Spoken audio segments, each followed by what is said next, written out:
மச்சான், அப்ப நாம நாளைக்கு கடைக்கு லீவ் விட்டுறலாமா? கடைக்கு லீவ் எல்லாம் கிடையாதுடா. நாளைக்கு மதியம் கடையை திறந்தாங்கன்னு. கோமதி, பொருளிக்கு மாப்பிளைக்கு நான் போன் பண்ணி சொல்லிடுறேன். சரவணா, நீ 2 பேரும் கடைக்கு கிளம்புங்கடா. சரிப்பா. பாத்தீங்களா பாத்தீங்களா, என் அக்கா முகத்துல எம்புட்டு சிரிப்பு பாரு. உனக்கு மட்டும் சந்தோஷம் இல்லையாடா? நாளைக்கு எம்புட்டு வேலை இருக்கு தெரியுமா? நான் என்ன புடவை கட்டணும் வேற எடுத்து வைக்கணும்டா. நிறைய வேலை இருக்கு. என் அக்கா இன்னும் குழந்தைதான், அது முகத்துல எம்புட்டு சந்தோஷம்னு பாரு. நாளைக்கு ஒரே ஜாலிதான். வாங்க போலாம்.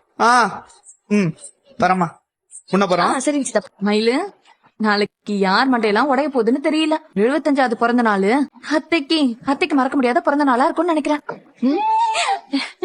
என்னம்மா, சந்தோஷம் தானே? ரொம்ப சந்தோஷம்டா.